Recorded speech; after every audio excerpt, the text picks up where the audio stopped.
Hello everyone, welcome to another PHATcast. Today it is the second part of our Xenoblade 3 discussion. Thank God there's enough to discuss about. We actually did one of these a while back on the base game, and today we're going to be doing one on the Future Redeemed DLC, which dropped about a month ago now actually. Jesus, it was that long ago. So we've got, of course, the players that we had last time, myself, Gamer98, Gavin, and SPO. So we're going to be talking everything Future Redeemed. We're going to assume that you've seen the last podcast we did, which it was only like a few videos ago on my channel. So if you haven't seen that, I'd suggest go watching that one to see all our thoughts on the base game and mainly the Xenoblade series in general, but mainly the base game. But today we're going to be talking about Future Redeemed. If you haven't played the game, click off now because it's going to be everything, spoilers, everything about Xenoblade in general. So click off if you haven't played the games because they're absolutely incredible.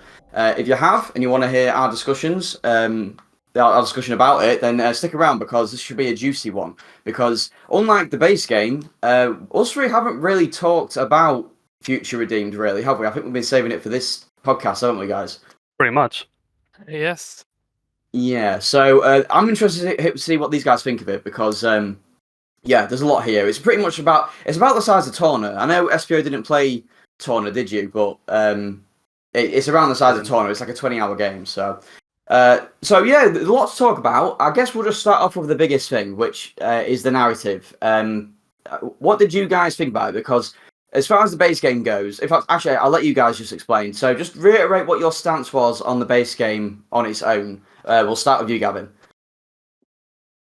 Well, I think the base game actually stood out on its own, even if it didn't quite elaborate on a few things from the other two games. I just think it was still, very, very emotional. Just one hell of a wild ride, really. Just a very thought-provoking game as well. Very thought-provoking story as well when you get down to it. Just like pretty much all the other Xenoblade games. This is just something that's continued with this third game. The whole thing about the endless now and fearing the future and wanting to move on, not stagnating, just walk on, Keep moving. keep moving. Yeah. I mean, was there any downsides for you at all, or was it all just because I remember you saying I think was it in your top 5 favorite games of all time? Top 5, which one? Xenoblade 3. No. Well, before jumping a little ahead here, but before Future Redeemed came out, I'd say it just barely missed my top 10. Okay. Interesting. And because I think at the time I remember you saying it was close to the first Xenoblade game, which is your favorite one. As time has gone on, is it lesser than that now, or is it still quite close? It's still very close. It did inch a little closer thanks to Future Redeemed, though. Okay, interesting. All right, SPO, let us know your stance on it, because I think me and you have pretty similar thoughts on the base game, but just remind everyone. Yeah, pretty much. So the game's high notes were really high. Like, it played off quite a few emotional parts of the story very well. The themes it explored were pretty unique and whatnot. And just in terms of execution, it also really did quite well. However, at a few points, it just refused to explain stuff. It just kind of grabbed some key points, used them very little, and then just dropped them to the wind. And in general, with the low notes, it feels like the game was just a mental diarrhea dump. And they just left it be whatever it is, moved on to the next thing. Well, that's one way to put it, I guess. Isn't it though? It's not. Thankfully, it's the minority of the game. Most of the game goes between good and amazing, but the lower parts really give it that little. It makes it hard to completely cling on to me. I think it ran out of steam, particularly after Chapter 5. Yeah. Yeah, leading up to the end of the game, let's jump ahead a bit, like Gavin said, but even after Future Redeemed, I think that Chapter 5 to Chapter 7 is still the weaker part of the game. I think it significantly slows down when it seemed like it was really getting ready to gear up. But I still liked it anyway. I still really loved the game. I'm pretty much like USPO. I thought that there was too much that wasn't explained for the grander story. I thought the music was a bit weaker than the other numbered games. I That still too. love the characters. Yeah, I still love the characters. I still thought the battle system. I thought the battle system evolution was fantastic. Yeah, I think everything else was pretty spot on. There was little nitpicks here and there, like I didn't like how the locations weren't on the map anymore and stuff like that, which was a bit weird. But yeah, in terms of everything else, I think it was the best Xenoblade game. I just think like narratively and like immersion wise, I just wasn't there like I was. Well, no, I was there, but I think the end product, I came out of it thinking, oh, that I wasn't as grabbed as hard by this one as I was by 1 and 2. Yeah. But I'll be the first to say, Future Redeemed has redeemed the game for me in a lot of ways. I think this is like peak Xenoblade. It's up there with 1 for me in like the best bits of Xenoblade. How about you guys? Just give us a quick summary. We'll start with USBO. So for me, absolutely, like the fact that Future Redeemed answered a few questions that we had was obviously very good. But in and of itself, throughout my entire time playing it, I felt really invested in the Future Redeemed parts. So it wasn't so much I'm invested in the world of Xenoblade 3 again, and Future Redeemed is here to complement it.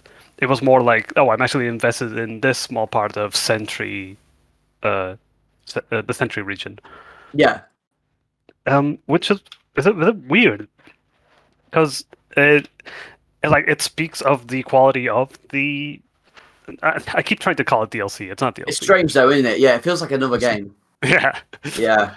It speaks to the qualities of Future Redeemed, but in a bit of a way, because it's also a complement to Xenoblade 3 base. I don't know. My experience with it was more about enjoying just Future Redeemed. But even so, with its connections to the base game, like it also upped both of them. And in terms of mechanics and gameplay, I think it was because the experience is a lot more focused. Whereas in Xenoblade 3, streamlined, that's it. But in Xenoblade 3 base, it was a bit more diluted. Like to get anywhere, to get like a certain plot point going or a mechanic going, you had to go through the entire game, the entire world. But here, it's like, oh, you can finish a Collectopedia page in just a few minutes or something. Yeah, move on. Yeah. Yeah. It felt a very good feedback loop. No, not it's like it's constant, isn't it? It never feels like you're not doing something. Mm-hmm. Yeah, I think that's what the DLC games have done for Xenoblade, like Torna. Like obviously, we all know Xenoblade 2 had those really annoying field skills you had to do to get to certain areas. In Torna, that trouble from 2 was completely mitigated because you only ever had certain blades in your party, so all you had to do to get the field skills was just get further in the story and do a few side quests. Like, you didn't have to farm blades to get the right one and then get the right field skill and then affinity them to get to it. Both Xenoblade 3 and 2, the base game, I think, like gameplay wise, is messier, but it's also more creative and you've got more options. Yeah. Whereas the DLC games are like, they're more streamlined and focused, but they're more limiting in that way. Mm-hmm. Yeah. I guess we'll move on to you, Gavin. Like, what did you think about the Future Redeemed as a whole? Like a little summary for us. Personally, I think it helped to really make Xenoblade 3 even more of a complete package, especially considering, as we've already established before, Xenoblade 3 didn't exactly explain enough because it clearly wasn't the focus there. It was all about the new characters and the new setting and whatnot. But with Future Redeemed, it ties everything together very nicely. And since I have such an emotional connection with Xenoblade 1 and 2, it just made this feel like it was made for me, Future Redeemed was made for me, especially after I ended up falling absolutely in love with Xenoblade 3 base game. That is also added to the pile as well. It's almost as if, It's almost as if he watched our last podcast and went, right, everyone change it. This is what we're doing now. For SBO, Ben and Gavin, we're making the game for them now. A bit, yeah. Yeah, it almost felt like this was planned from the beginning. I don't know if that was the case. I know that they only, like, Xenoblade 1 was meant to be just one game. It was when they were making Xenoblade, like in the middle between making 1 and 2, that they were like, oh, we could actually make this into like a big story.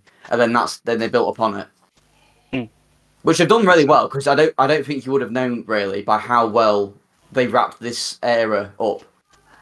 Yeah. Yeah, I'm just glad to see Shulk and Rex teaming up again. And Yeah. they were all grown Again? up.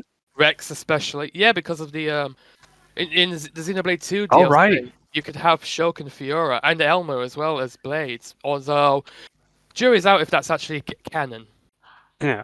I hope it isn't. It's a nice little what if thing, but that's one of the things that they actually don't show. They don't show the initial meeting of Rex and Shulk, but I don't mind that. That's something that, like, last time when I was complaining about a lot of the stuff that we didn't see that I felt needed to be seen. I don't think you need to see Shulk and Rex meeting. You got a nice little what if scenario in too, if it was canon, and seeing them already like buddy, I think really helped because as much as I love the story in Future Redeemed. You could tell that they only had 25 hours of game time to play with, so they sort of had to get things in place already. Do you know what I mean? Yeah. Yeah, well, I think they did all right. It's pretty much established very early on that Shulk and Rex are already buddy. They're Oh yeah, they're blowjob brothers. yeah. I've heard that. I've heard that go around. And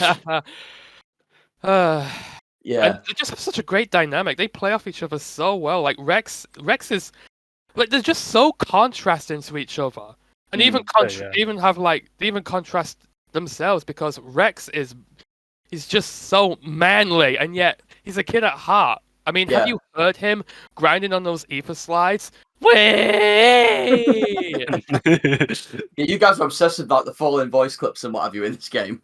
Because they're just so charming and funny and full of character. Yeah.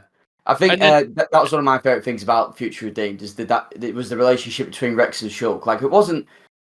That's something you could say. Like, this could have. Like, don't get me wrong. It was fan servicey. It was like obviously it's going to be, but I feel like it in the same way that I feel about like Avengers Endgame, where it's a lot of the legacy characters coming together. And they do have a lot of fan service moments, but I feel like it's so much into the story. It balances it really well. It doesn't take away from the story at all. Like it really adds to it. Yeah. Because they're still developing as characters. Like Gavin was saying, they're adults now, and like I think one of my favorite scenes between them both is when they're talking about Glimmer and Nicole, who we'll get onto in a minute. But essentially, that Glimmer and Nicole are like their kids. Glimmer's Rex's daughter and Nicole is Shulk's son. But they're in this limbo where those two have been put into Origin, so they've been reborn. But they don't, it's Kavesi and is it Agnian? Yeah, Kavesi and Agnian. But they don't, they have no idea who Rex and Shulk are, even though they are their parents. So it's this kind of thing where they need to learn to be, to guide their kids without explicitly saying like I'm your parent. And Rex is struggling with it because Glimmer's really feisty. But then and he thinks Shulk and Nicole have got it all worked out. But then Shulk's like, no, I haven't. It's weird. There's this awkward distance, and just those interactions are like incredible. Yeah, especially for Rex because Glimmer's not his only child after all, because he also had one with Nia. He also had one with Mithra. Who we don't see. It's pretty obvious that Mio is Nia's daughter, but Mithra's child is somewhere. I'm actually hearing speculation that it's actually Dirk who's Mithra's child, and that blows my mind to think about. I heard that, but I also think that I think Glimmer has. I think somehow in Origin, like when they put the souls in, Mithra and Pyra's, because they were, Pyra and Mithra were once the same person. So I reckon the souls have like merged into that one person, because Glimmer, she's got like the look of Pyra, but she has got the sass and attitude of Mithra. Yeah. And so it's very possible. She also inherited something from Numa, didn't she? The hair. Yeah. Yes, that's right. Yeah, so it literally has got aspects of all three of them. It's got like the hair of Numa, the colour of Pyra, and then the attitude. Yeah, exactly. Yeah, the personality of Mithra. Yeah, which is really interesting. But it's weird because I don't know if you guys felt this, but because you guys have both played Future Connected, right, from Definitive Edition. Yes. Yeah. So when I played that game, I was like, when I learned that it's Nino and no, Nene and Kino. that's the one. Yeah, Kino and Nene. Yeah, I'm going to say this now. It sounds like really weird because I've just forgot the names. But like when I learned that they were Ricky's kids, I was like dead protective of them. They were like, almost like they were my own kids. Yeah, a bit. Actually, sorry to do that, but Kino is not Ricky's son. Well, biological. Not biological. But like when I learned that they were like, Oh, yeah. they're Ricky's kids, I was just like, oh no, I love Ricky. Don't worry, Ricky. I'll protect your kids. So I felt like really like endeared to them. But with Nicole and Glimmer, I didn't feel it. And same with Mia in a way. But it's because like they're so disconnected from their parents that I don't think you feel that connection in a way.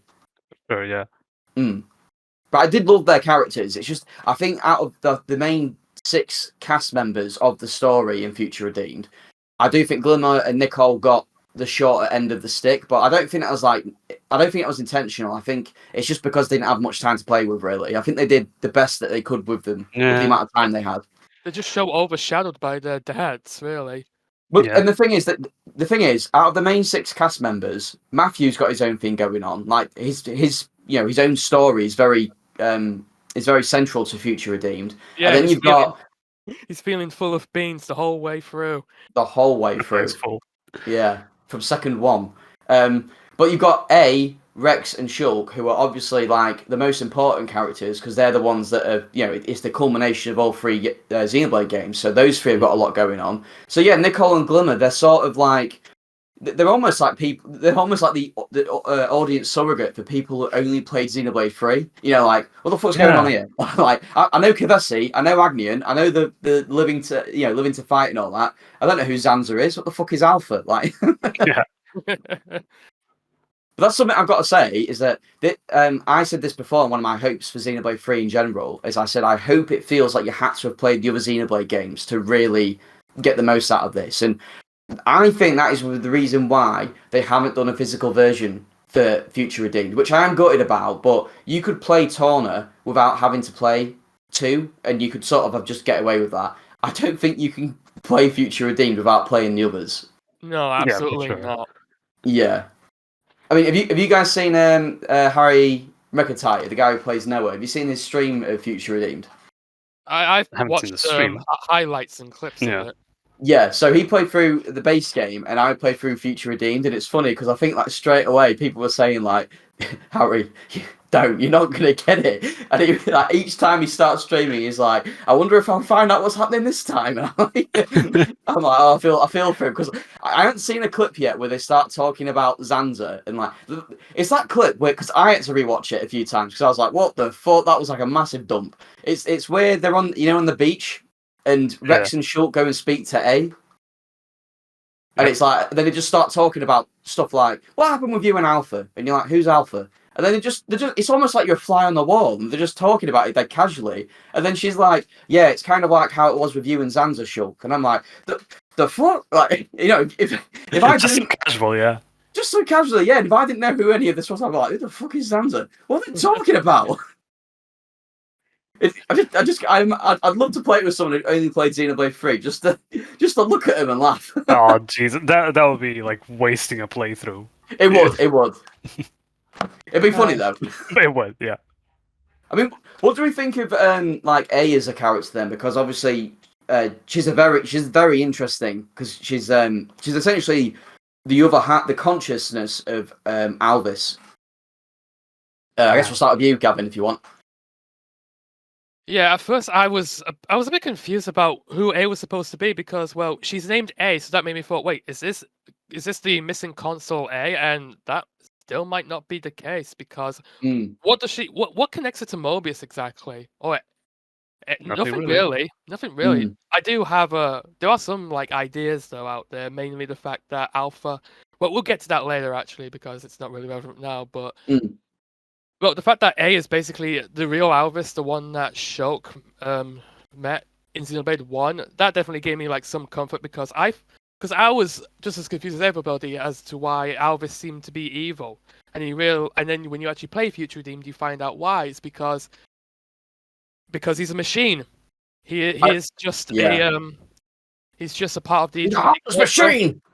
He's a heartless machine. Yeah. He actually needed Numa and Logos to balance him out. Without that, he just reverted to completely logical thinking. He Yeah. basically had no like morality or anything like that. He just saw what was happening, and he's like, "Screw this, I'm out."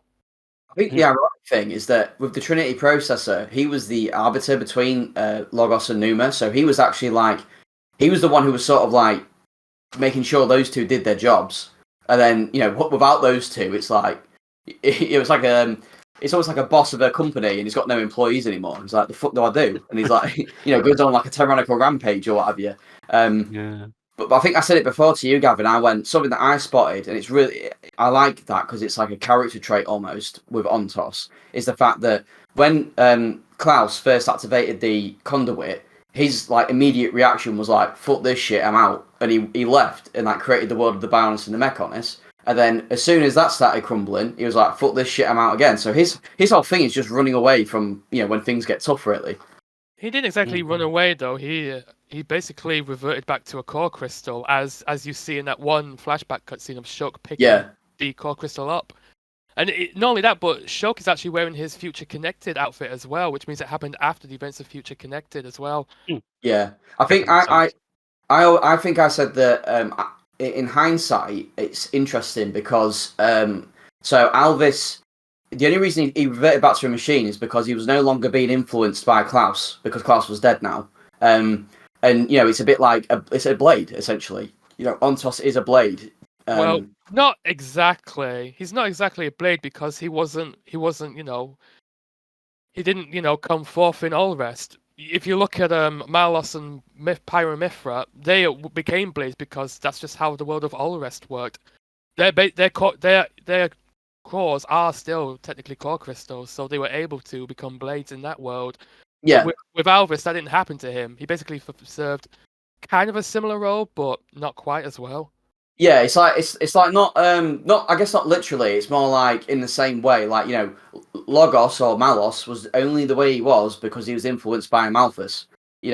Same with it's a bit weirder with Numa because she was already activated by Adam, but yeah, like those Aegises are influenced by whoever activates them, and Klaus essentially was activated Alvis. Obviously, Alvis had his own consciousness and stuff, but that was the regret that Klaus felt. So, he was more of a nicer guy and sort of omnipotent, didn't really want to get involved in things. But then when he lost that, he reverted back to, what he's designed to do. And that was to, stabilize stuff. And he realized, I can't stabilize the world. It's going to fucking explode. So he's trying to, grab everyone who came after the merger, like Matthew and stuff. So people who weren't in Origin, the city people. Yeah, exactly. The city people, people who were never part of 1 and 2's worlds, and take them away. And I think I said this. I think that Shulk almost made a mistake by choosing not to be a god, because if he chose to be one, he could have worked. He could have been the thing that Alvis could cling on to stabilize the world still. But he chose not to. So a world without gods, yeah. A world without gods, exactly. Actually, I did want to add my own little thing there. I personally think Alpha was motivated by the war between Kevs and Agnes, because he basically saw that humanity basically completely missed the mark, so he decided this is just going to go on forever, and the world is destroying itself through annihilation events. I'm just going to take the city folk and destroy this world and take the city folk to a new world, start all over again. I think that's what his real motivation was. You could say it was Mobius, really, because Mobius was literally like, there is no future. This is our world now. It's an eternal present. And obviously that works completely against what Ontos is, where they're always thinking about the future. It's a bit weird, though, because in the opening cutscene of Future Redeemed, Zed is there with Shulk and Rex because they actually formed a pact to get rid of Alpha because he was threatening both of them. I love that. He was threatening both sides, but Zed called Alpha his god. What does he mean by that? I don't think it's a literal thing. I think it's literally like, obviously, Alvis is still the key to that world, especially Xenoblade 1's world. So I think it's just like, you're the one who's got the power in your hand. You're essentially the one who he tells us if we're going to live or die. Yeah, but he referred to him specifically as his god and not our god. It might just be an expression. Yeah, I won't look too deep into it. I mean, don't get me wrong. Like with this series, it could be as specific as that. You know, come Xenoblade 5 or what have you. But yeah, right now, I guess I wouldn't take it as literal face value. I'd say it was more of like SPO said, like a figure of speech. Probably. I do just want I to was quickly say. Sorry, Gavin, you carry on first. Yeah, I was actually hearing a theory that it was Alpha that created Mobius in the first place, Hmm. which I think there might be some merit to it because if you look back at what actually happened when the intersection occurred, Origin, like the two halves of Origin came together, it activated, everyone was assimilated into Origin except for a select few, like Shulk and Rex and what have you. But then when those people were assimilated, their collective minds, because they all feared the future, it basically like malfunctioned Origin, and the reboot process failed, and everything got stuck in perpetuity, and thus Ionius was born, and so was Mobius. Mm-hmm. I would imagine that Alpha basically saw this as the will of the people, and since he wanted the people to have a choice, and what was the choice of the people? To be stuck in the endless now, because they were scared of the future. So I actually kind of see that Alpha may have unintentionally or kind of intentionally created Mobius in a way, because it's the embodiment of the people's will when the two worlds came together. That could be true. Yeah, I can see that. Yeah, I think that has some merit to it. But I think- then he saw Mobius basically trying to take control of Ionius to maintain the endless now, and Alpha might have realized, wait, this is not right. Mm. And then the war started, and then he saw it. He wasn't happy with it, so that basically kicked off his motivation in Future Redeemed. I can't remember what I can't remember if it's like a Greek god or a Roman god or something, but I'm pretty sure there is one where it's like the gods were disappointed of what they saw, so they chose to scrub it and start again, and that's kind of what Ontos is doing. What I do know vaguely is that the Trinity processor, each of the cores of the Trinity processor actually have like an inscription in Latin. Oh. Yeah, I pulled it up right here. So Ontos actually means being or essence. Logos means word or reason, and Pneuma can mean breath or spirit. The actual inscriptions, if I can find them, Oh, here we go. So Ontos is their Bible, their verses from the Bible. That's what it is. So Ontos's verse actually reads, "Blessed is the one who finds wisdom and the one who gets understanding." With It's Logos, almost like. Oh, sorry, Karen. With Logos, it says, "Hatred stirs up conflict, but love covers over all wrongs." And with Pneuma, it says, where is it? Oh, here it is. The path of righteous is like the morning sun, shining ever brighter to the full light of day. I do know the Xeno series has a lot of religious undertones, Yep. so that doesn't surprise me. It's almost like the three of them are like mind, body, and spirit. Yeah, Yeah, but like, those passages are kind of referring to other ones. mm, Like the spirit one is referring to the logic is referring to body, and body is referring to spirit. yeah, That was the way I interpreted it. Bit weird. yeah, yeah. I mean, that's the But- thing. When you really look into it, it does get it's like an iceberg, isn't it? The Xenoblade iceberg. I guess with that interpretation, it means one cannot be complete without the others.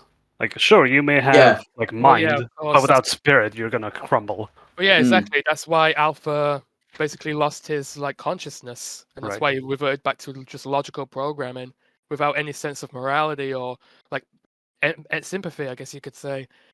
Well, even in Xenoblade 2, you could say that without Ontos, that's the reason why the Aegis War ended up happening. Like the fact that Ontos wasn't there to tell these guys what to do, to be the go, the in between. Yeah, there wasn't really like I would imagine that like Logos and Pneuma couldn't exactly choose their path. It just came down to whoever they got with. Yeah, exactly. Yeah. Whereas before, it was Ontos who was like keeping them in check, and that's the thing. It's like when you lose that, when you lose your purpose, it's that was Ontos with going back to default settings, I suppose. In a sense, yeah. Yeah, I do just quickly want to say that Alvis's voice actor, I'm so glad they got him back. He didn't have too many lines, but just hearing his voice again was brilliant. Yeah. Yeah, Blake Ritson. Yeah, Being back. I'm. That's one thing I'm really happy about Xenoblade in general is the fact that all the legacy characters, apart from Rex, which I completely understand because he's a lot older now, so it'd be kind of weird for him to still sound like Xenoblade 2 Rex.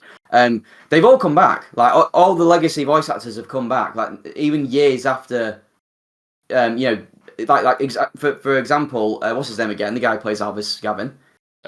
Blake Ritson. So he played Alvis 11 years ago, and I can't imagine him getting like a call from his agent, just like, oh yeah, by the way, they want you to come back for the Xenoblade series. He's probably like, the what? Like he did this game called Xenoblade like 11 years ago. He's like, oh yeah, okay, yeah. They want me again? What? Oh no, I don't think he would have forgotten that role because the Xenoblade fandom really likes to remind its voice actors. It's loud. Yeah, it's goddamn loud. Yeah. Like Adam Howden has pretty much has Shulk be tied to him as a person. You can't think Adam Howden without thinking Shulk, and now you can't think Harry McIntyre without thinking Noah. I think it is great how Xenoblade's fandom is just that passionate, and they love the voice cast. They do, they really do. Yeah. I think as well, going back to it, I guess we could get back to the voice acting in general. I think across the board it was absolutely stellar. I think it didn't take me a while to get used to it. I was just surprised at how Matthew sounded because I think me and you said this SPO, but I was like, is he like Italian? Like he seems to be going for like a Godfather sort of accent. It varies so much depending on what he's saying. Sometimes he sounds more British. I'm a genius. Yeah, sometimes it sounds like he's trying to be like in the mafia, but then sometimes he's like just normal British guy. It was ace. I'm surprised they didn't give him an Australian accent because he's part of the Van Damme bloodline. No, they didn't do that. Yeah, that's true. Yeah, I forgot about that. It's gonna be funny going back to Xenoblade 3 now, replaying it and going to the statues of the founders, and seeing those house names, because I think one of them was it House Reed. Is it a statue of Shulk or is it someone else? I can't remember. Because no, yeah, it's a statue of Shulk because it's Panacea who's House Reed, but she decided that I think her name should be attached to her teacher to honor him. Yeah, and that's why Shulk's there. Yeah, and the same with Rex as well. Yeah, I think we can also now talk about Riku, who's just your everyday average knock-on. He is actually. There's nothing odd about him at all. He's just a talented mechanic. That's something I'm glad they kind of cleared up because it wasn't really clear who Riku was in the base game, but he seemed to have at least been acquainted with Melia. Well, he was Ricky's son, right? Yeah. No. It's what do you mean no? He might be Kino's son because if you look back at Xenoblade 1, all of Ricky's children, they either have yellow or pink fur because Ricky has pink fur and Ricky has orange fur and his wife has pink fur and all their kids have those two fur colors too. But Kino is green. Yeah, so he might have gone with like a blue female knock-on and they had a kid, then they named it Riku. I think because I'm pretty sure he says father-pon or dad-upon or whatever they say used to travel with Melly. Yeah, that doesn't make sense regardless. He specifies Melia as well, which makes me think it is specifically Kino. And because obviously they both did travel with her, in Future Connected as well. So that would make sense. Yeah, fascinating. Yeah. Is it explain how he's around in Future Redeemed and in the base game? Well, simply put, those few people. When I mentioned that all but a select few people were assimilated into Origin during the intersection. Oh, they age really slowly, right? Or they probably don't age at all. I think the only reason I would say they do is because Shulk definitely looks older than after the Battle of Alpha, the original battle, than he does before it. All that really happened was he grew his hair out. Rex looks exactly the same, besides the fact he does. He's now a literal one-eyed monster. Wait for that to come back. I love the fact that I don't know if you guys saw this, but he talks about how he had a friend, like almost like a mentor, who he really looked up to, and he had one eye, and I was like, Zeke. Well, actually, we're doing this again. Zeke had both eyes. He was just too poor to afford 2 contact lenses. That's why he wore the eye patch. But Maybe anyway, you should have worn 2 eye patches then. Yeah. but You might be anyway, talking about Van Damme actually, well, because Van Damme had one possibly. eye. Oh, yeah, possibly. Yeah. But anyway, so the likes of Shulk and Rex and Riku and Melia and Nia and Panacea and Linka, they don't age at all, I don't think, while they're in Ionis, because Ionis is stuck in basically perpetuity. And since they were never reborn into the natural cycle of Ionios, they don't age at all as long as it exists. The only reason I would say I think time does go, but like really slowly, especially for those characters, it's just because the annihilation events. Like the annihilation events for me was like it's the world's destroying, but destroying each other just really slowly. Well, yeah, there's that as well. That actually might be plausible too, because the annihilation events they happen continuously over time. Eventually, there'd be nothing left, which means, yeah, the worlds would destroy each other in the end. Even the Endless Now would end because annihilation events would leave nothing left after a couple millenniums. And there isn't a single annihilation event in Future Redeemed, but I've got to be honest. I think this is why you probably enjoyed Future Redeemed like almost completely separately from Free SBO, is because really excluding I would say N. It really is separate to Free in a way. You have the Mobius battle at the start with those two consoles, and you beat them, and then it's all about finding Matthew's sister and the battle against Alpha, really. Yeah. Which is fine by me, but it's funny how, because I said this after Future Redeemed, I felt like Xenoblade 3 now I can enjoy, but it really does feel like it feels like a more fun adventure, just because it feels like this has all happened before it, and now it is literally passing the torch to Noah to finish the job and bring the two worlds back together. Which is what I wanted for the base game. I just wanted to know how we got to this point, and now that we know, I think I can go back and replay Xenoblade 3 and have just have a much more fun time with it. I think. I told you. I know. I said this in the last one. I said you had faith in Takahashi, and I was punished for not.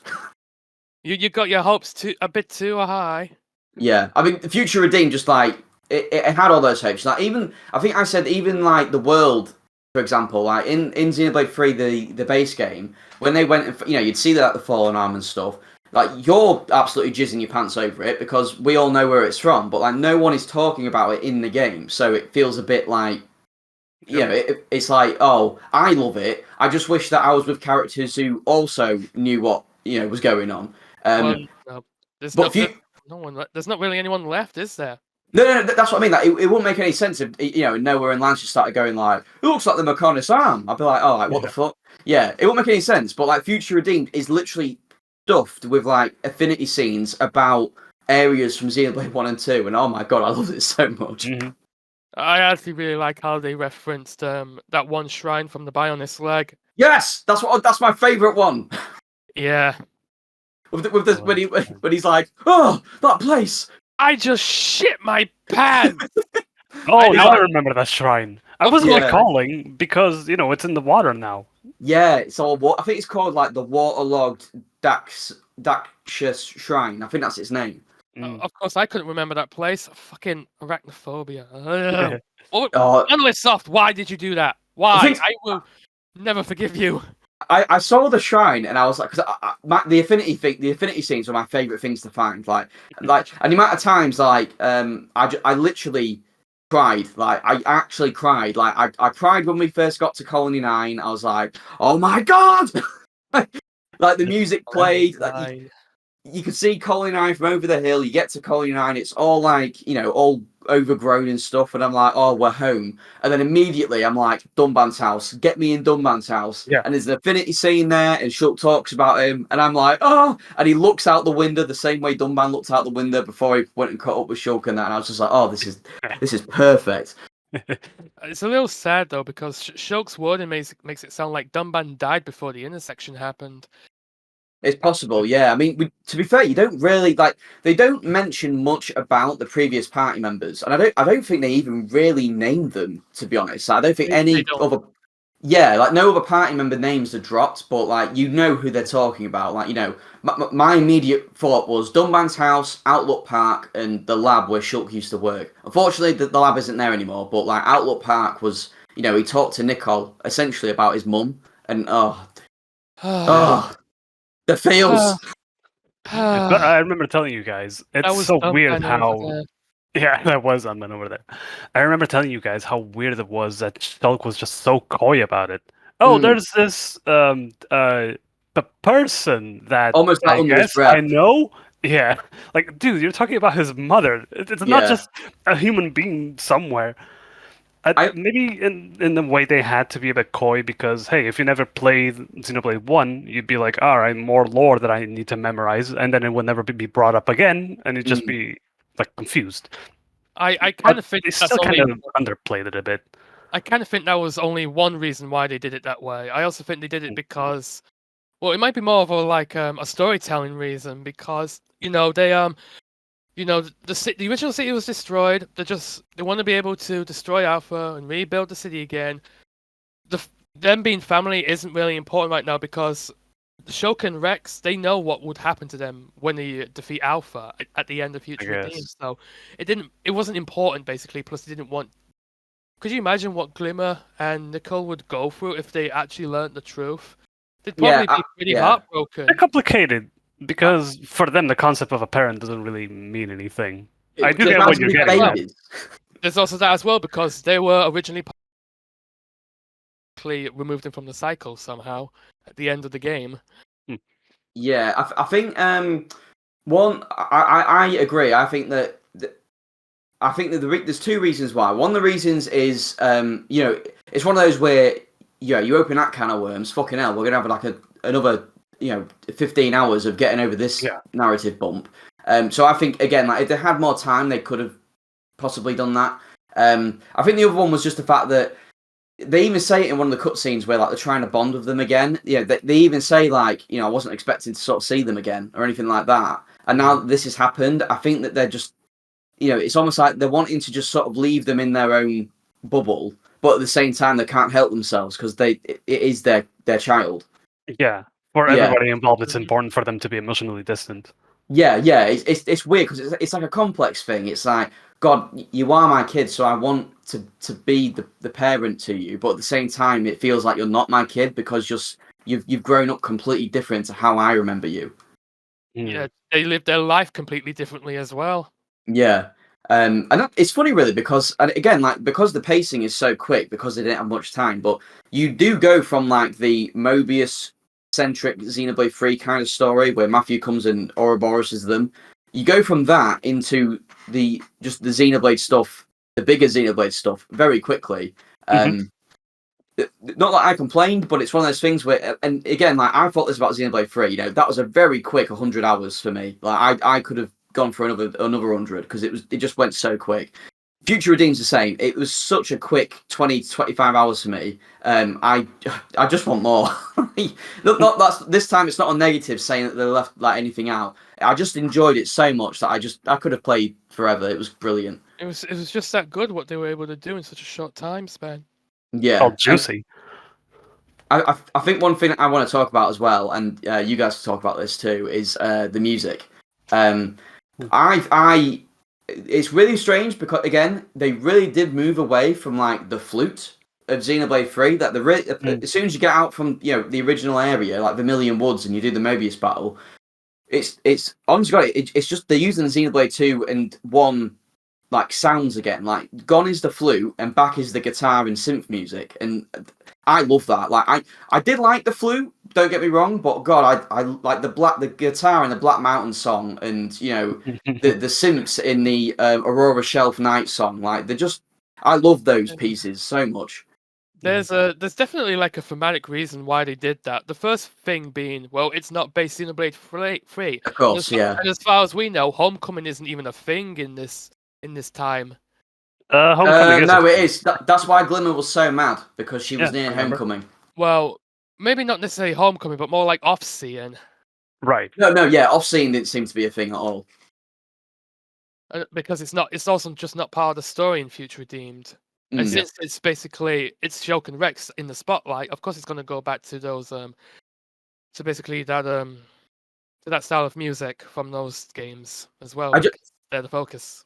I just apart from like the new battle theme, I thought it was fine. Like I do like the new battle theme, but it wasn't like anything that blew me away. But something that my favorite songs, I guess we'll rattle them off. So my favorite songs were the Aurora Shelf music at night, because when I came out and you see that massive Sophronia tree, and oh my god, like it was so melancholy but like happy, and it was just like, oh, I'm just glad to be here.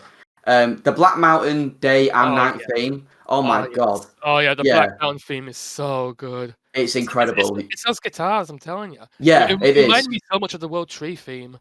Yeah, it did me as well. But it also had like a bit, especially like once you get into Prison Island, it had like the the lead up theme. Mhm. It like, oh, this feels like the end. Yeah. And as far as battle music goes, Alpha the Divine and the final boss theme, I think, like I know you love your final boss music, Gavin, so you can talk about it in a minute. But like for me, I'm if we talk about the first Xenoblade game, I think you have a God Slaying Sword kind of guy or a Zanza Divine kind of guy. I'm more on the Zanza Divine side. I just love the choir and the way that Mm. song sounds, and the fact that Alpha got his own version of that, and it was almost like 10 times like more than what Zanza's theme was. I thought was absolutely brilliant. It just sounded brilliant. But yeah, SBO, share with us your favorite tracks. For the music tracks, I wasn't very much paying attention to them, which is a bit weird. Of course, I recognize some of the classic ones. Most of the Xenoblade 2 ones are a bit of a foggy memory. So all throughout, I don't know. I guess it was just more focused on locations and gameplay and whatnot. Yeah. Really weird. It's a lot But to take in. Yeah, absolutely. But I do like how the main battle theme is a bit like feature connected. It's just Yes. all right. We're just having fun here. Let's just dance. It seems like with all the like extra story themes, like you had the one in Future Connected, the one in Torna, and this one, they're all like just jazzy, have a good time sort of music. Yeah, hearing ones and hearing threes, I safely extrapolated that. Yeah, Torna probably has a similar kind of song, and it's good to know I was right. Yeah. It just makes sense. What about you, Gavin? What's your favorite tracks? Well, I already mentioned the Black Mountains theme, but I also actually want to give special mention to the new Colony 9 theme as well, because it's actually a rearrangement of the original Colony 9 theme from Xenoblade 1. It sounds a lot more, well, melancholy in this game. Like it makes you reminisce of you didn't notice it? I thought it was the rearranged theme from Definitive Edition. Yeah. Well, it's the Colony 9 theme anyway, as a whole, basically. Right. Okay. If it is different, I didn't notice it, but I thought it was just ripped from Definitive Edition. I thought so too. No, it's actually completely new because it sounds a lot more melancholy. Like I said, it makes you reminisce of the good times, but if it has done that, it's done it very subtly. But it also makes you feel a bit sad because of the state of it. It has become overgrown. It kind of reminds me of Kirby and the Forgotten Land the way it looks. You can probably tell that it was long abandoned at some point, probably before the intersection as well. There's no way anything would have grown there. Just quickly, I want to mention the this is how fucking I'm attached to this bloody series. I cried over the bloody Gem Man. The bloody Gem Man. when Gem Man's skull, not Yeah. Gem Man himself. He's fucking dead. He's dead, dead, man. Ben. I know. That's why he was like, "Let's fix up this old ether furnace." And Shulk's like, "Bloody hell, this old thing." And I'm like, "Oh, the Gem Man." I like how the Gem Man was so important to him. Yeah. He doesn't even have a fucking name. Oh, it's the dude. The Gem Man. Him. Yeah. To me. In a way, it felt a bit disrespectful to the guy, but in another way, it was like, yeah, his legacy lived on. His legacy Gem is Man. the Gem Man. Yeah, instead of just Jeff. Yeah. A bit like there was one quest where you're doing like you have to go collect 5 dance apples, I think it is. And the person who gives you the quest is obviously like the daughter of the chef from the original game, because he said like, Shulk says, "Oh, this old thing again. We had to collect the same thing for this guy back in the day." And I'm like, "Oh, come." Absolutely. Right, yeah, Gavin, go back to your favourite tracks. Let's not get off track. I want you to talk about your favourite music. Okay, I've already mentioned Black Mountains. I already mentioned Colony 9. You know what? Yeah, sure. I'll throw in the final boss themes as well because I do love my final boss themes. I honestly think they're some of the most important songs in a video game period because Yeah. it's how things wrap up. You know. I think I very rarely with a final boss theme. Like I Yeah. usually find just normal boss themes better, just because I think final boss themes is like I'm already in the moment. I don't need this big song to like pull me in. But in this one, oh my god! I literally, especially thank God the chain attack music didn't interrupt it. By the way, that's another great addition. But oh my god, like literally, as soon as he transforms into like the final look, which is just so it's so what I love about it because it's like sci-fi but also It's fantasy. it's actually a reference to Xenogears I've heard. Yes, I have as well, and I'll tell you what it reminds me of. It's what I love about. It looks holy. It looks like a very like biblical thing, and that's what I love about it because that's one of the things I love about Shin Megami Tensei is a lot of their demons are based on like holy folklore and stuff like that, but they're like twisted like versions of them, like angels in Shin Megami Tensei 5, for example. They look menacing, but they're supposed to be beings that look over humanity, but they're menacing, and it really freaks me out. But I love that it freaks me out. Yeah, it just goes against what they're supposed to be, and that's exactly what this did for me. I love the final design of the final boss; it looks fantastic, and the music, of course, played into that. Nothing like an epic final boss theme to get you going. Oh. Yeah. So speaking of final boss themes, though, I never mentioned this in our previous PHATcast on this, but the final boss of a base Xenoblade 3 was absolutely amazing. It was in good, my yeah. opinion. And the music supplemented it as well. It was also an amazing theme. Just the whole fight was just incredible. Well, this is one of the things now because with Zed, like in the main game, I didn't really like I liked Zed, but I didn't think he was like as good of a villain as like Malos or Zanza, for example. Well, he's not supposed to be because he's literally of human creation. But well, the thing is, I don't think he got enough like screen time really. Whereas here, like you can see, he's just a conniving little bastard. You know what I mean? Like he leaves Rex and Shulk to defeat to defeat Alpha, and they even Rex and Shulk even say Zed's probably going to swoop in and take control of Ionios. He is. That's probably what's going to happen, and he does. Like Zed literally waits there. He waits for the battle to be over, and he's like, right, that's mine now. I just think you skeevy little bastard. So like it makes me want to beat him more now because I think he's such like a little twat. Well, he comes in. He's almost like an eBay sniper. Like like oh my god, I know there's 2 seconds left, and he just has it. You're like, you little bastard, who did that? Yep, I've definitely had to experience that every now and then. Exactly. It pisses me off. I've missed stuff because of that. But anyway, Zed is supposed to be that kind of guy because he is the embodiment, the personification of the people's will, the people's desire for the endless now. So of course he's going to go to extreme lengths to get it. Yeah. To maintain I can see that.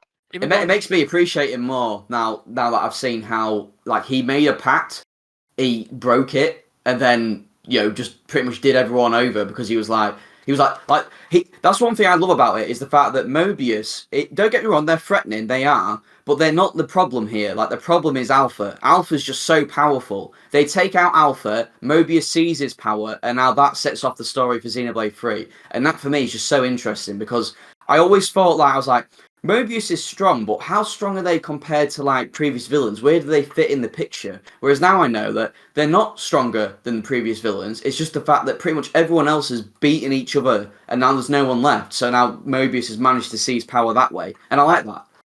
Yeah, all that's left now is just human desire taken form. In this case, it's Mobius, because there's no gods left.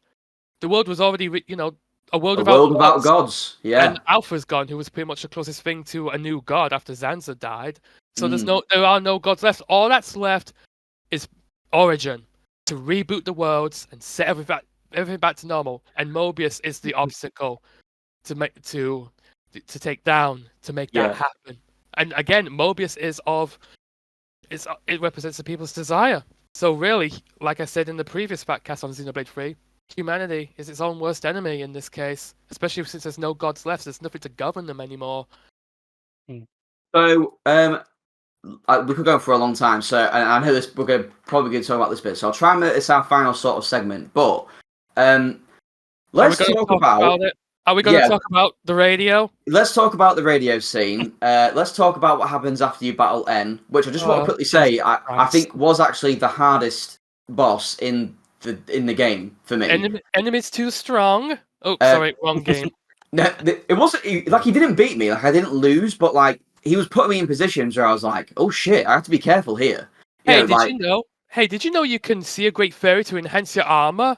Hey, did you know you shouldn't fight an enemy when you're low on hearts? Hey, did you know that you should be cooking elixirs and food to help you in battle? Did you know that? Have you actually found a way to bitch about the loading screen tips in a Xenoblade podcast? They're condescending. I especially like how the game tells you about the clothing one when you're trying to do a shrine that has no clothing. Yeah, that. Little fuck. You know, there's looking up at the player, and then there's patronizing them. But anyway, that's not for. Yeah, okay. Let's just take a small step backward instead of jumping directly to the radio. Yeah. I'd like to talk about actually just the quote-unquote flashback scene. Where it's not really a flashback. It's more of it's an imagination. Yeah. It's a memory. When they first arrive at Klaus's world. Yes. Yeah. Okay. Go for it. I shit myself when I got there. Basically, my brain was still trying to rack everything through, and I just see that, and like when the image became clear, something instinctual in my brain triggered some sort of fight or flight. Mostly in the sense that, like, no, not in the Xenoblade game. This is not correct. What am I looking at? It just looks so fucking weird, doesn't it? Absolutely. Like compared to the characters. A good chunk of my brain understood. This is like Alvis's memories. This is Alvis's envision. This is what Alvis is trying to project onto Niall. But and then the other half was like, what is this? What? And it didn't also help that it was actually really utopian. It was half like just a regular average neighborhood and half completely utopian. So all in all, it's amazing how they made just a cityscape so bewildering. Yeah. Like had no reason to. Foreign. And then you see that view, and then you see that giant tower off to the side, and then you realize where you are. Yeah. I think that the fact that they've had that's one of the things I'm excited for the future is the fact that they have this world to flesh out, which we really don't know that much about, because Radamanthus, which is essentially the world tree, and where Klaus did the experiment, that's just one tower of like four space towers on Earth. So you think how much more they can flesh out so much more. I'm so much excited to learn more about the world. Yeah. Which is what we sort of got from the radio. But before we talk about the radio, I just want to say that when we first got there, I was like you, Gavin. I was like, I shit myself. My first thought was, wait, is this new? Is this Yes. Is this like Xenoblade X? Yeah, I thought that. Yeah, and it kind of is, because it looks like New LA. The area that you arrive in very much looks like the residential area in New LA in Xenoblade X, with all the houses and stuff. And then I saw the view, and I saw that big town. I was like, oh god. I was actually really sad that I didn't. I didn't know this at the time because I just wanted to go and have a look at the view, and obviously that the story starts playing. But I actually was like, shit. I really wish I explored more of that area before I moved on with the story. But I think it was just too gripping. You just go forward. I think if you try and go down the road, it just turns you back, though, doesn't it? There's just an invisible wall. You actually can't advance too far backwards. Yeah. Waving my fist in the air like, Takahashi!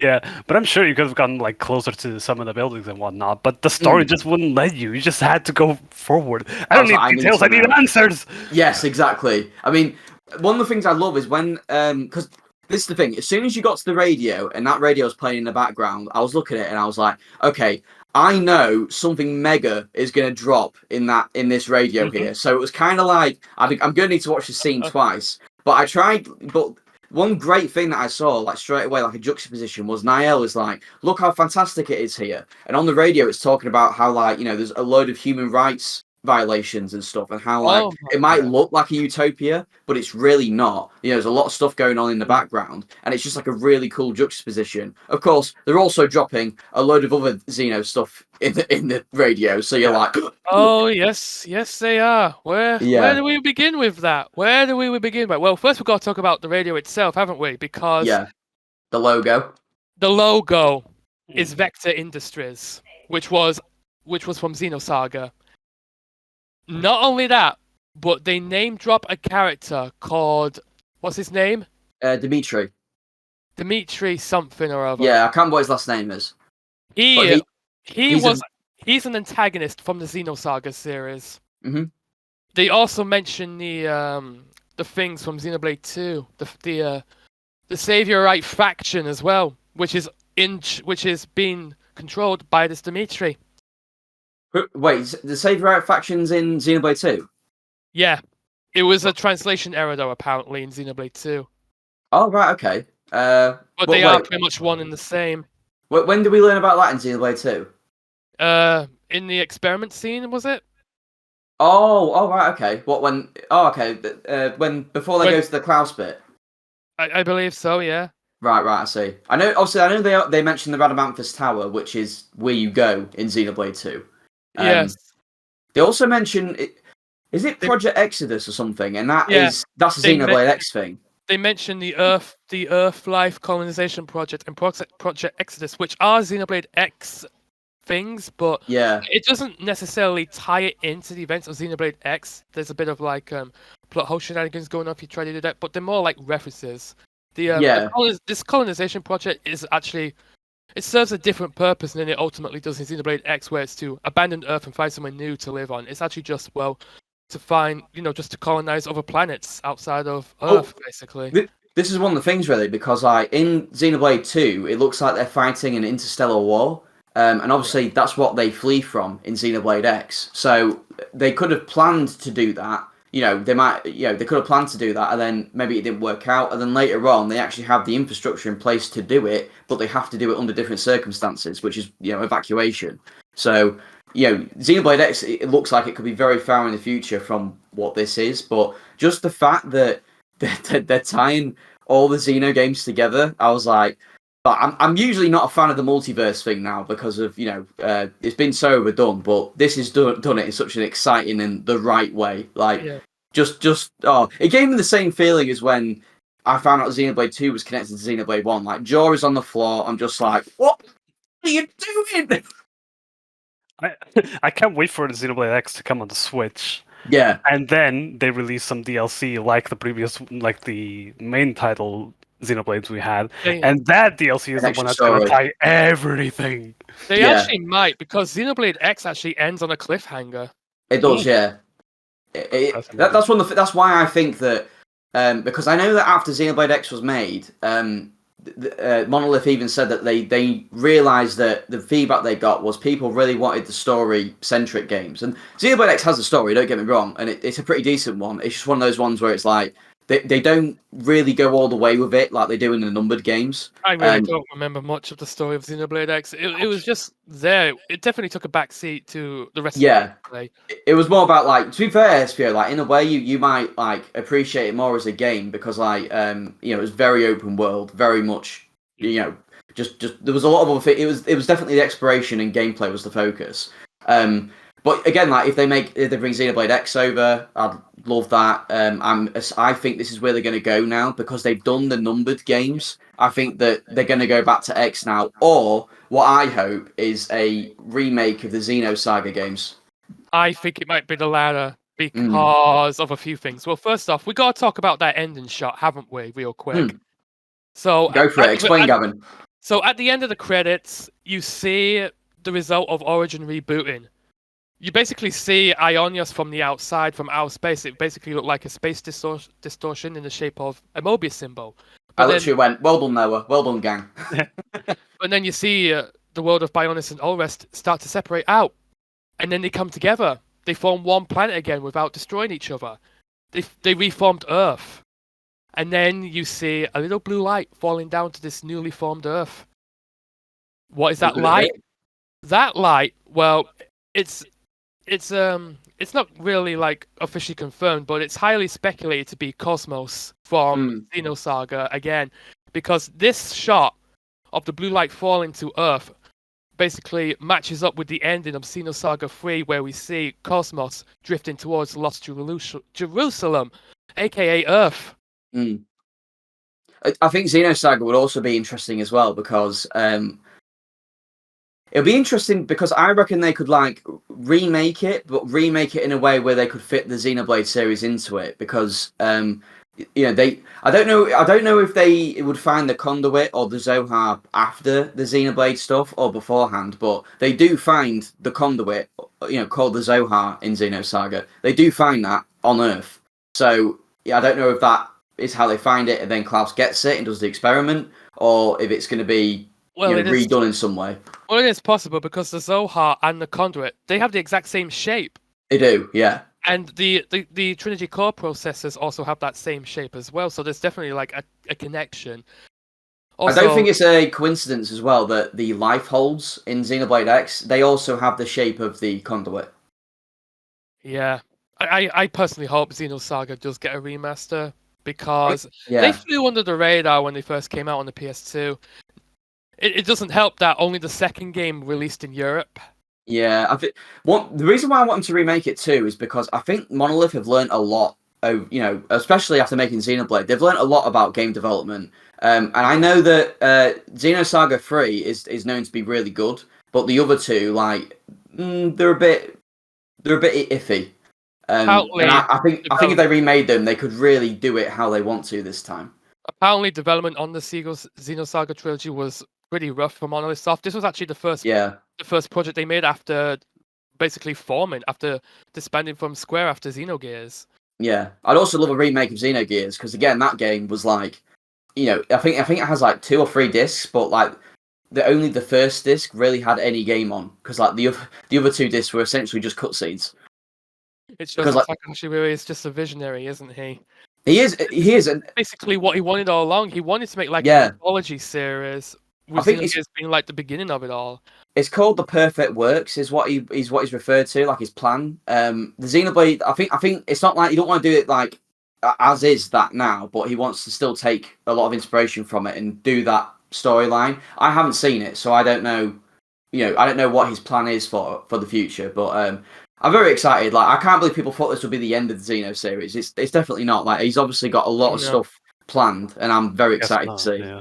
Yeah, and what we saw in Future Redeemed was definitely planned out, because if you pay attention to the credits of Future Redeemed, it actually lists Bandai Namco Entertainment under the special thanks. And why are they relevant? Because they own Xenosaga. Yes, yeah. And I imagine a lot of the stuff that they mentioned, the Xenosaga stuff they mentioned, they had to sort of like say, thanks for letting us do this. Yeah, they actually had to go to Bandai Namco so they could use things like the Vector Industries logo on the radio to actually make all those Xenosaga references. Which shows this really was the plan all along. Nintendo and Bandai are pretty chummy, so. Well, yeah, they made the last Smash Brothers games together. Exactly. Well, technically it was Sakurai's team, Sora, that made them, but you get the point. I think one thing I do want to mention as well before we sign off is I just want to mention the vocal theme, Future Awaits, because that theme is sung by the same singer who sung the Xenogears credits theme. So it's it's all coming together. I think the fact that she came back, over 20 years later is a testament to how much they want to really pull it all together. Monolith Soft, we don't deserve you. Oh, they've got to be like one of the best companies in the industry at the moment, and they just completely teased the kingdom with Nintendo, and that's an incredible game. So they become like the Messiah or something. Yeah, literally. Yeah, I think that's pretty fitting for the series. Going full circle again. Yeah, I think because Future Awaits for me, like I think it's a beautiful piece. I think it just ended perfectly with the credits rolling and seeing all the flashbacks of the pre-Xenoblade games and their extra stories, and it brought me to tears. It did. Same. It was just beautiful, but I was also very sad that it was the end. Yeah, that it was over. Xenoblade... It felt like the end as well. It didn't feel like the end of 3 where I felt like, oh, there's got to be more, but it felt like the end. It felt like the end of the era, and it made me sad that it was over. This trilogy means so much to me. It really does. Same. It's my favorite. It's my favorite gaming trilogy of all time. That And to easily. think it all started because I bought the first game on the Wii, completely on the Wii. Yeah, I was love the journey. because of the word of mouth going on at the time, and it ended up being probably a very life-changing experience, honestly. Yeah, for sure. When it comes to my all-time favorite video games, because I have played hundreds of games, and for a game to be ranked in like my top 20, it means they have to do something very special for me. They have to not just be amazing. It's not always just based on nostalgia, although sometimes it is. Those games have to have an everlasting impact on me, on my life. Sure, yeah. And that's what Xenoblade has done, especially the first game. I actually ranked the first game number 3 in my top 10 list. It's just behind. Well, we already know what number 1 is, don't we? It's Ocarina of Time, right? Yeah. Do Yeah. you know? Do you happen to know what the number 2 game is? Is it Smash Ultimate? No. Ah, bugger. It's Have a guess, SBO. Have a guess quickly, SBO. It's actually pretty easy. Pretty easy. Oh, is it a Pokemon game? It's not Pokemon. Oh, I don't know. Don't know. Well, tell us. Banjo-Kazooie. Oh, yeah, right. Wow, I didn't realize Banjo-Kazooie was that high. Well, yeah, it is. You went 64, kid. Well, yeah. and then you have Xenoblade, which is comfortably at number 3. Yeah. Neat. So where does Xenoblade 3 lie for me now? Because I said I actually moved it up a bit. Well, after playing Future Redeemed, having experienced the full package as it was meant to be, I could say it's number 10, actually.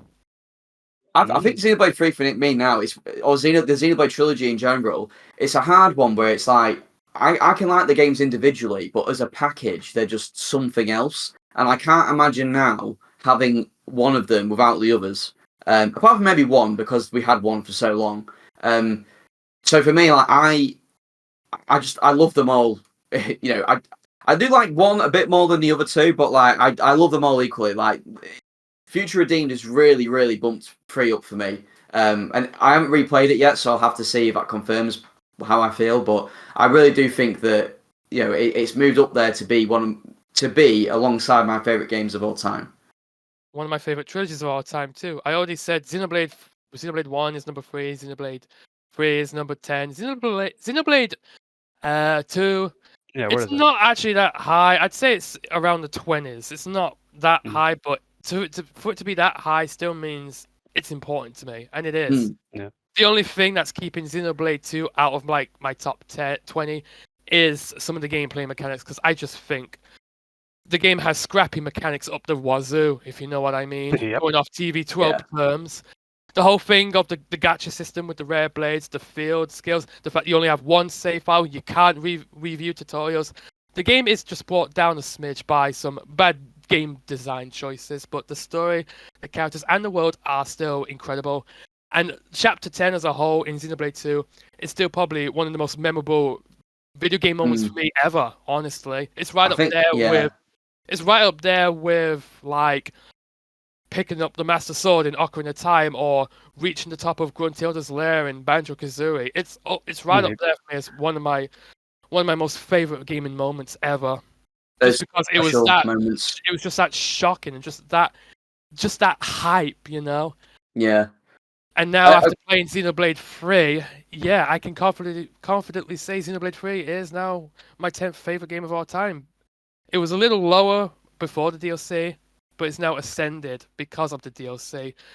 Honestly, I think Xenoblade 3 came out at a good time for me, because I might get a bit personal here, but I felt like I was struggling because I'm still stuck with my family, and they just aren't the same anymore. They just want things to stay the same, and they won't let me go so easily. And I was even doubting to myself if I wanted to leave and basically start my own life without them. And I for years and years I was stuck in that situation where I felt like I want to move on, but I don't know if I should because it might be too much. It might be scary. It might be terrifying. But then Xenoblade 3 came along and showed me that there are consequences to wanting to stay in the endless now. You're just gonna feel miserable. You'll never change. You'll never evolve. You'll never grow. Which is why you should just move on. You should keep going forward. It's normal to fear the future. Everyone does it, but at the same time, it can be exciting. It can present new opportunities to you. So just choose your path. Walk down your chosen path. Just carry on. Enjoy life to its fullest. You keep those memories close to you, though. I think it's amazing how that game was for you, Gavin. Because I think I've said before, but the first Xenoblade came out at a time for me when I just left school and I had a really close group of friends, quite a big group as well, and everyone just sort of split off from each other because we were all trying to find our own way. Trying to find our own way in the world, where we're going to go, what we're going to do, and we didn't really. It was really weird because it was like we went from being very, really close and hanging out nearly every day to really not seeing each other at all. And it was like a really stark contrast for me. And I didn't really know what I was doing. I felt a bit lost. And then I pick up this game that I got recommended by you, and it just completely immersed me with these characters. They're not they're not real, but they were so full of life, and it felt like I had this big group of friends again, and to go on with this great journey with. And that game will forever be embedded in me as helping me get through that hard time in my life, and a bit like you say as well, Gavin, like it's helped you get through a tough period in your life as well. And Xenoblade games have always come around at a time when I've really needed them, and I think that's why I'm excited for the future, because they're still coming. Yeah. Absolutely. I guess just before we end off, because I wanted to end off like 6 times now, but SBO, just let us know where, like, how far has Future Redeemed moved the base game up for you at all, or like you said before, do you see them as quite separate entities? Yeah, I just cannot see Future Redeemed as part of Xenoblade 3. It feels like its own game. It's very separate. Yeah, I just can't make the connection mentally. Yeah, but you obviously really enjoyed Future Redeemed. Yeah, for sure. Yeah. All right, boys. Yeah, I guess that'll do it for this fat fucking cast. Is there anything else you want to say before we get going? Thank you very much, Tetsuya Takahashi. You are the GOAT. Yeah. And I hope truly. you never die. Takahashi forever. It's a bit endless now. Takahashi for life. Yeah, I want the endless now. Oh no! Contradicting ourselves. All right, guys. See you soon. Bye-bye. Bye. Bye-bye.